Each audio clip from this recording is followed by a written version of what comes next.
Pada hari ini proses politik sudah berjalan dan untuk saat ini kita ketahui bahwa perolehan suara sementara diunggul oleh pasangan nomor urut 1. Hari ini kita coba mewawancarai Sekjen Maluku for Jokowi. Kita coba ingin tahu apa saja yang kemungkinan akan dilakukan oleh Jokowi pada saat nantinya, misalnya KPU menetapkan Pak Jokowi untuk sebagai pemenang, dan apa yang akan dilakukan oleh Jokowi untuk Maluku.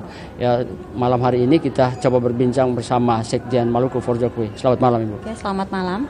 Apa kabar, Bu? Ya, alhamdulillah baik. Kita tahu bahwa hari ini Pak Jokowi sudah unggul, dan mungkin apa sih harapan-harapan dan yang diperjuangkan oleh teman-teman di DPP Maluku for Jokowi? Oke, pertama-tama saya mengucapkan puji syukur alhamdulillah atas kemenangan paslon 01 Bapak Jokowi dan Bapak Ma'ruf Amin. Tentunya kemenangan ini merupakan kemenangan seluruh bangsa Indonesia, dan kemenangan ini perlu kita rayakan dengan damai, tidak menimbulkan kericuhan dan keributan dimanapun, seperti itu. Kemudian berbicara mengenai apa yang akan jika saat ini Pak Jokowi telah menang, tentu kita akan fokus terhadap program-program kami. Yang paling penting adalah visi dan misi dari Maluku for Jokowi ini yang kita akan terus perjuangkan. Apa yang merupakan visi misi dari Maluku for Jokowi? Yang tentu adalah kami Maluku for Jokowi konsisten dan berkomitmen mendorong agar supaya putra-putri Maluku yang memiliki integritas yang berkontribusi terhadap negara kita ini akan kita support, akan kita dorong agar dapat menduduki posisi strategis di kabinet pemerintahan. Dan kami juga berharap bukan hanya tentang berbicara tentang menteri yang berasal dari orang Maluku, tapi kami juga berharap adanya munculnya putra-putri Maluku yang berkompeten, yang juga akan ditempatkan di posisi-posisi strategis di luar pemerintahan, seperti itu. Dan itu sudah menjadi komitmen kami dalam perjuangan Maluku for Jokowi ini.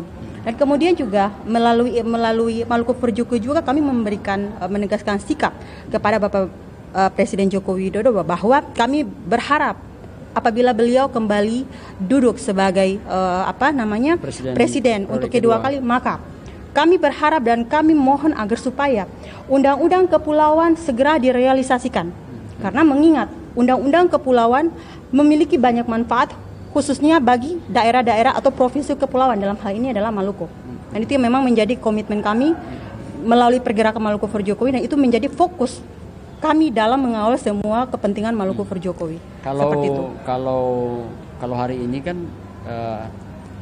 kita tahu bahwa Jokowi beberapa kali turun ke Maluku, punya janji-janji juga untuk Maluku. Mungkin sejauh ini bagaimana teman-teman yang ada di Maluku for Jokowi ini berkomunikasi dengan Pak Jokowi dan atensi Jokowi secara konkret begitu dengan teman-teman di Maluku for Jokowi dalam konteks program itu. Oke. Kalau yang tadi disampaikan itu kan pada umumnya orang banyak juga yang bersuara. Target jangka panjang untuk Maluku kira-kira begitu. Tentu mungkin Bang juga tahu bahwa saat ini ada 11 program strategis yang telah terimplementasi di Maluku. Namun saat ini sampai pada tahun 2018 itu masih 6 program strategis dari 11 program strategis Jokowi yang akan diimplementasi di Maluku. Hanya 6 program yang baru terimplementasi, namun belum terwujud secara keseluruhan, dan masih ada 5 program strategis Jokowi yang belum diimplementasi di Maluku, dan 5 program ini yang mau kita push sehingga 2019 ini 5 program yang merupakan bagian dan 11 program strategis Jokowi di Maluku segera direalisasikan bersamaan dengan 6 program strategis yang sudah diimplementasikan sebelumnya. Kita berharap bahwa di pemerintahan Jokowi nantinya ini 11 program strategis ini dapat terimplementasi dengan baik, dengan benar, sehingga masyarakat Maluku khususnya pemuda-pemudi Maluku dapat merasakan manfaat dari pembangunan yang merupakan program dari 11 program strategis itu, seperti itu. Contoh tingkat pengangguran, karena seperti kita tahu banyak sekali program-program strategis Jokowi yang terimplementasi, maksud kami yang sedang berjalan, dan 11 program strategis itu tentu akan memberikan peluang kerja bagi saudara-saudara kita gitu, kepada adik-adik kita. Dan itu yang mau kita dorong terus, kita kawal terus, kita monitorin terus. Apa yang belum selesai itu yang mau kita push, dan kita di sini Maluku for Jokowi menjadi fungsi reminder gitu. Sehingga 11 program strategis itu kita berharap semuanya dapat terimplementasi sehingga masyarakat Maluku mendapatkan manfaat sebaik-baiknya untuk kemaslahatan dan kemakmuran rakyat Maluku, seperti itu. Closing statement untuk kemenangan ini dan untuk pendukung. Oke.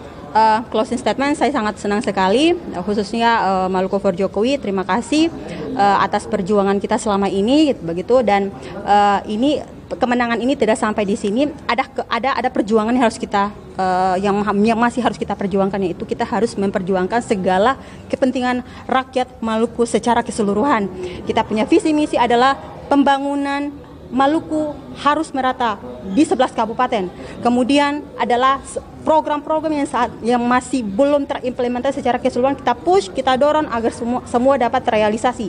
Kemudian visi misi dari Maluku for Jokowi itu juga harus segera kita follow up, bahwa ini bukan hanya janji, ini bukan hanya wacana, tapi ini harus dibuktikan melalui langkah konkret Maluku for Jokowi. Kami berkomitmen dan kami menegaskan bahwa setelah ini kami akan langsung berdiskusi mengenai nama-nama menteri akan nanti kita push untuk menjadi menteri di kabinet Jokowi Amin. Dan kemudian juga kita akan mendiskusi agar supaya undang-undang kepulauan ini segera direalisasikan. Itu. Oke, terima kasih. Itulah pembicaraan kita dengan Sekjen Maluku for Jokowi. Terima kasih. Yep.